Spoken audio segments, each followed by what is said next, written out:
नमस्कार दोस्तों, आपका स्वागत है सरकारी ज्ञान फॉर यू में। दोस्तों, वीडियो री एग्ज़ाम की रिवाइज्ड आंसर की जारी होने के बाद बहुत सारे छात्र, और मैं तो कहता हूं लगभग 3 शिफ्ट के छात्र, उन सभी में एक शांति सी छा गई है। और शांति छाना भैया बिल्कुल स्वाभाविक है। और बहुत सारे छात्र तो ऐसे हैं, वो शर्म के मारे अपना स्कोर बताने को भी तैयार नहीं हैं।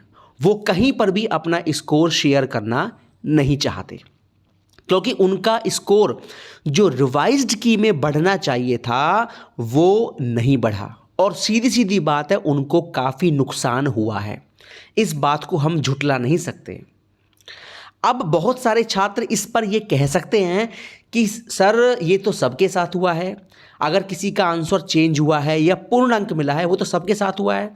देखिए, सबके साथ हुआ है मानते हैं, लेकिन इसका फ़ायदा और नुकसान सबको बराबर नहीं होता। किसी को फ़ायदा होता है और किसी को नुकसान होता है।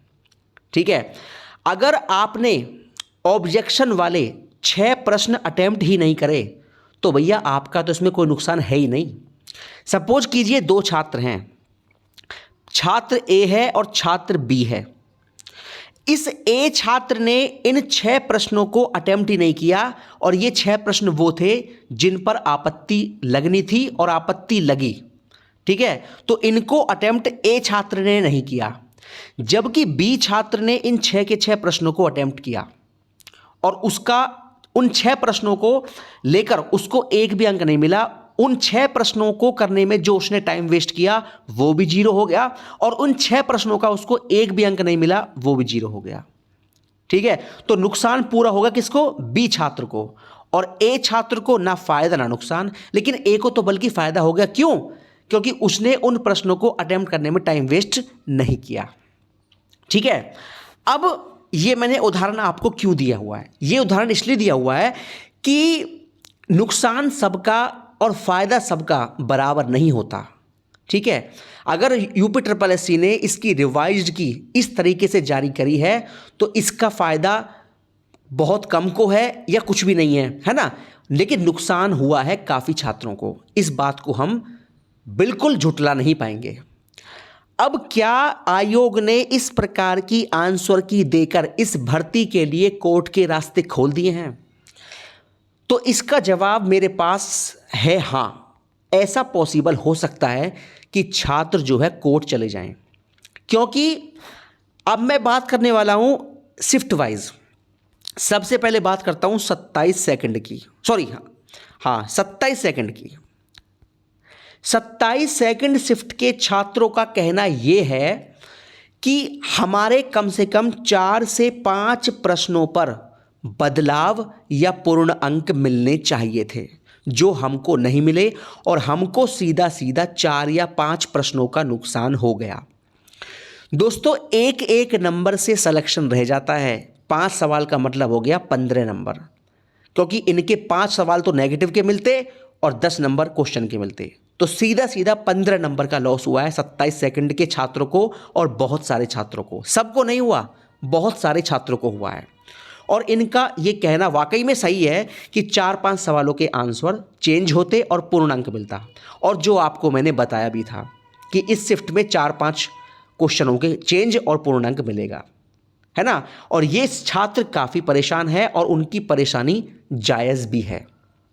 ठीक है, अगर मैं बात करूं 26 की सेकंड की, तो 26 की सेकंड शिफ्ट में भी 6 प्रश्न ऐसे हैं जिनमें से कम 4 या 5 प्रश्न रीजनिंग के हैं और एक सवाल जीएस का भी है। ठीक है, ये 6 प्रश्न ऐसे हैं जिनमें चेंज और पूर्णांक होना चाहिए था, जो आयोग ने नहीं किया। और पूर्ण अंक किन प्रश्नों पर दिया?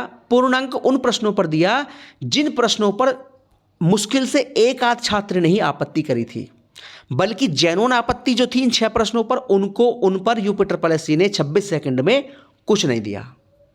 ठीक है, हाँ ये बात सत्य है कि इनमें से 5 सवाल रीजनिंग के हैं। अब देखिए, एक बात ये और भी है कि रीजनिंग के सवालों को, एक सवाल को कई तरीकों से हल किया जा सकता है, ये बात सत्य है। अब जो छात्रों ने हल किया वो भी तो सही है, इस बात को भी हम झुटला नहीं सकते। जो छात्रों ने जिस प्रकार से वो रीजनिंग का सवाल हल किया वो भी सही है, और जो आयोग ने दिया है वो किसी और तरीके से आंसर दिया हुआ है उनका भी सही है।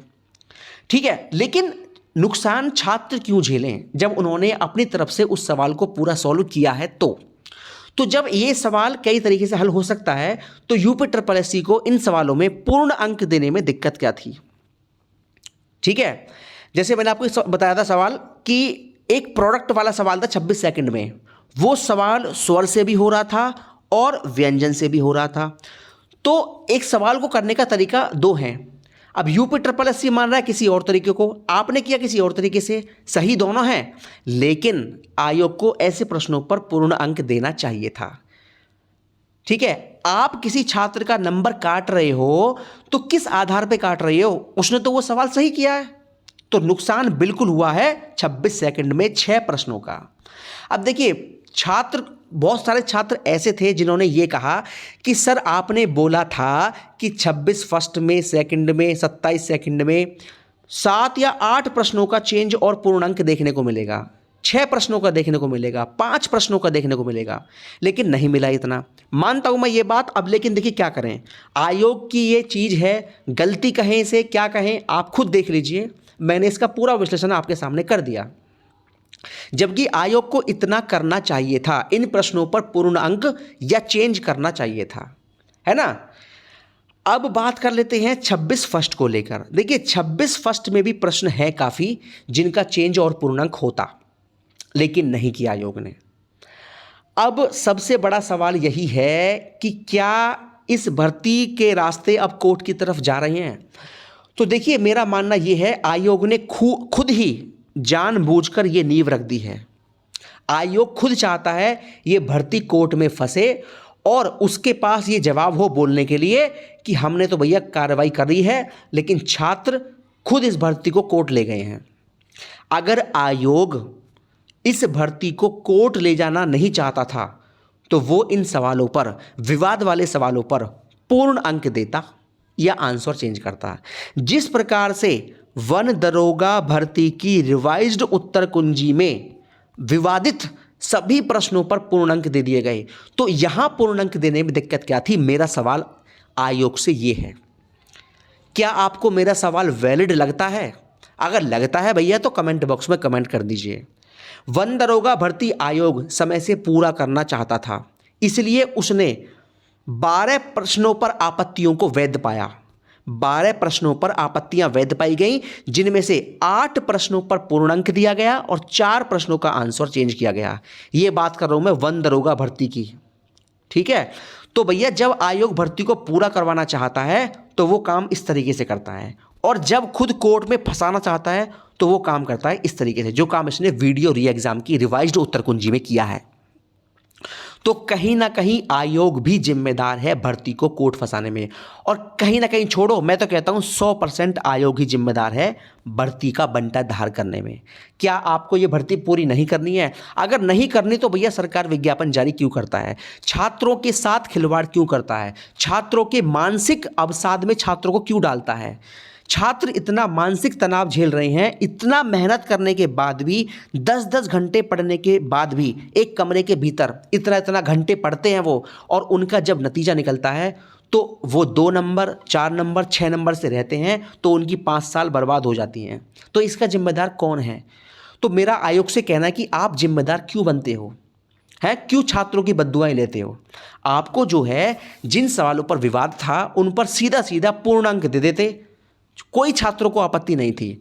अब 26 फर्स्ट की बात करूं तो 26 पहली शिफ्ट में जो सवाल था वलय वाला, ठीक है, इस वलय वाले सवाल को आयोग किस तरीके से मान रहा है और छात्रों ने उसे सॉल्व किया है किस तरीके से। तो अगर इस पर आपत्ति है तो इस वलय वाले सवाल पर पूर्ण अंक देने में दिक्कत क्या थी? मेरी तो ये बात समझ से बाहर है।